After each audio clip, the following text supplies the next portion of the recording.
And we can tell you one such distraction is brewing in Syria, possibly a new front in NATO versus Russia.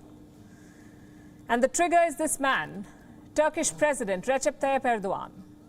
He wants to invade Syria. As if one invasion was not enough, Erdogan is talking about another one.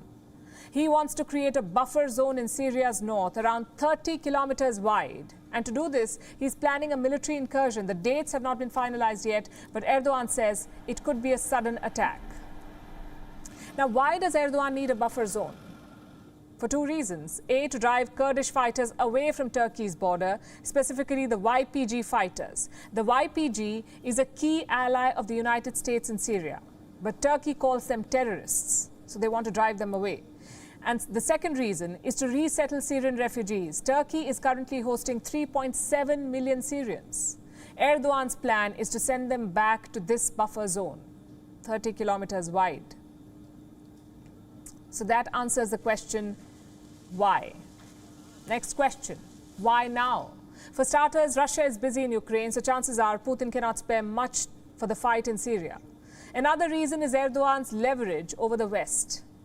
I'm talking about NATO's expansion plans. NATO wants to admit Finland and Sweden. But Erdogan is holding up both these memberships. Only he can speed up NATO's expansion, and in return, he could ask for anything, funds, military assistance, or in this case, a green light for the Syrian operation, whatever he wants.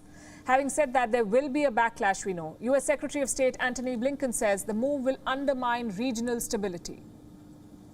The concern that we have is that any new offensive would undermine regional stability, such as it is, provide malign actors with opportunities to exploit instability for their own purpose.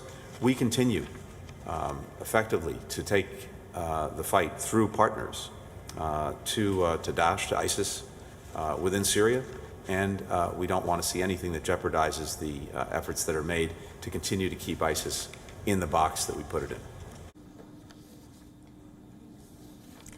Russia, too, is warning Turkey. Here's what their foreign ministry said, and I'm quoting, "We hope that Ankara will refrain from actions that could lead to a dangerous deterioration of the already difficult situation in Syria."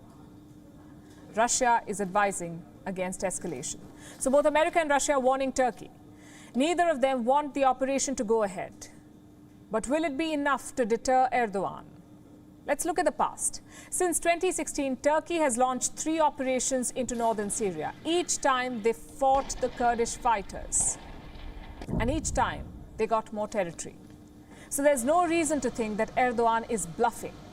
In fact, this time he has more reasons to attack.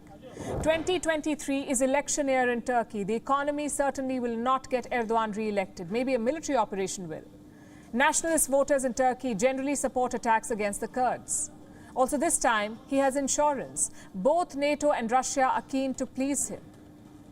Just look at the events of today. America's ambassador to the United Nations was in Turkey. Next week, Russia's Foreign Minister Sergei Lavrov will be visiting. The question is, where does this end? Let's assume Turkey does invade Syria. That would pit Russia and Turkey against each other. Every time that happens, there is chaos.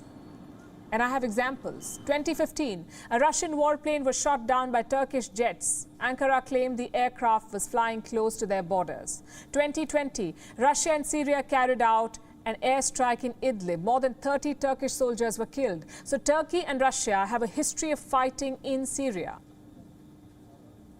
But here's a new question now. Will NATO get involved this time?